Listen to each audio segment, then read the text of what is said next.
আসসালামু আলাইকুম এভরিওয়ান, সবাই কেমন আছেন? আশা করি সবাই ভালো আছেন। আজকে আমি আপনাদের কাছে পাকিস্তানি খুবই জনপ্রিয় বিফ পেশোয়ারি রেসিপিটা নিয়ে চলে এসেছি। চলেন রেসিপিটা শুরু করা যাক।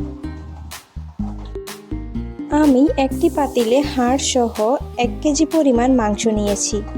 আমি মাংসগুলোকে পানি দিয়ে ভালোভাবে পরিষ্কার করে নিয়েছি।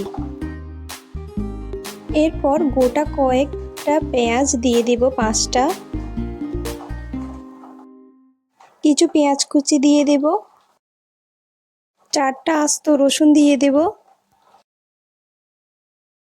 আদা কুচি দিয়ে দেব,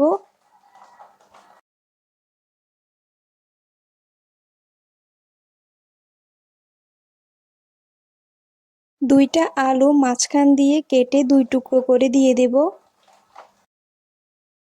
একটা টমেটোকে মাঝখান দিয়ে কেটে 2 টুকরো করে দিয়ে দেব, গোটা কয়েকটা কাঁচামরিচ দিব আর 2টা নাগামরিচ দিব। এতে করে নাগামরিচের যে ফ্লেভারটা খুবই ভালো আসে। 2 চামচ পিঙ্ক সল্ট দিয়ে দেব। আপনারা চাইলে সাদা লবণ ব্যবহার করতে পারেন, তবে জানেন কি, সাদা লবণ থেকে পিঙ্ক সল্টটা স্বাস্থ্যের জন্য খুবই উপকার। 1 চামচ গোলমরিচ দিয়ে দিব, আপনারা চাইলে গোটা গোলমরিচ ব্যবহার করতে পারেন। তারপর দিয়ে দিব ঘি। এই রান্নাটা সাধারণত ঘি দিয়ে করা হয়। ঘি দিয়ে করার ফলে রান্নার টেস্টটা অনেক ভালো আসে। আমি এখানে কোনো প্রকার তেল ব্যবহার করিনি।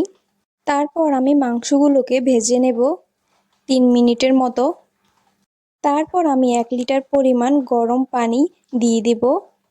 আপনারা জানেন যে রান্নার মাঝখানে ঠান্ডা পানি ব্যবহার করা যায় না, এতে করে রান্নার টেস্টটা খারাপ হয়ে যায়। আমি এই রান্নাটা দমে করব।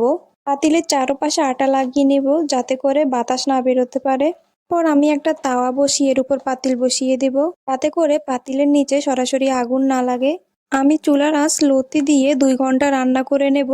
এতে করে মাংসগুলো একদম মোমের মতো গলে যাবে। ভিডিওটি ভালো লাগলে লাইক কমেন্ট করে পাশেই থাকবেন। ধন্যবাদ সবাইকে।